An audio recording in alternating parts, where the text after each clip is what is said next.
যে যেদিন থেকে প্রিপেড মিটার নীলফামারীতে ইমপ্লিমেন্ট করে মানে নির্ধারিত বসায়, সর্বপ্রথম আমার বাড়িতে গেছে সমস্ত মহারথীরা, ঢাকা থেকে আসছে, রাজশাহী থেকে আসছে, বড় বড় অফিসাররা গিয়ে আমার উপরে প্রথম সাইড করে, ওরা সাইড করিয়া ওগুলো একেবারে চাষু খায়া বিরাট একটা কাম দিছে, বলতেছে এরপর থেকে বোধহয় মিটারের ভাড়া তুমি চাইলে মিটারের এতগুলো ভাড়া দিতে হবে না।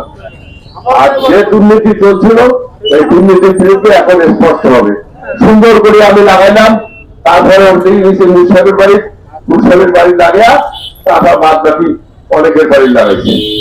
ভাই দুঃখের সঙ্গে আমি বলি, আমি যদি 1000 টাকা মিটারে ঢুকাই পক্ষে 1000 2000 টাকা ঢুকাই, ঢুকিয়ে আসি 5 থেকে ঘুরি যাবো 300 350 400 লাগে।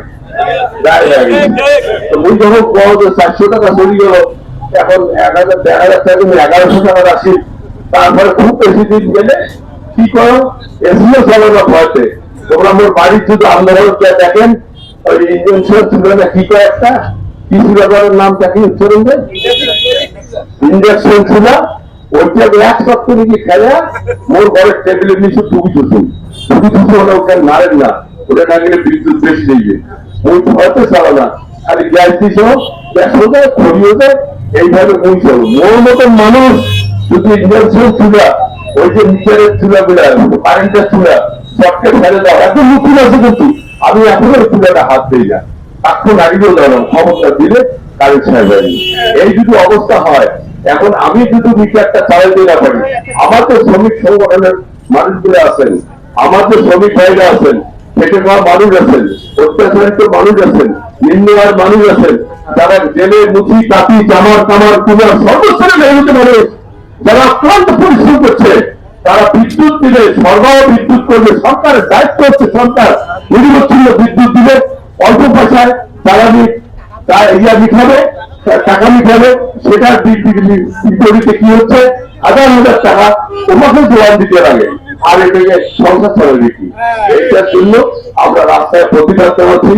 আমরা পরিষ্কার করতে চাই যে তুমি 24 ঘন্টা বিদ্যুৎ নীতি না পারলে ক্ষমতা আসছে সরকার, আমরা সরকারের বিরুদ্ধে কথা বলতেছি না, কারণ আমরা রাজনৈতিক কোন দল করি না, রাজনৈতিক কোন পটভূমিতে দাঁড়াই নেই, রাজনৈতিক কোন ব্যানারে নাই, আমরা নিরপেক্ষ ব্যানারে আছি, শ্রমিক সংগঠন করি দীর্ঘদিন যাবত। এই শ্রমিক সংগঠনের আজকে বয়স হচ্ছে 57-58 বছর, 59 বছর এখন পড়লো। এতদিন যাবত আমরা শ্রমিক সংগঠন করি, আমরা কোনোদিনও এইভাবে সরকারের বিরুদ্ধে কোনো কথা ওখানে বলি না।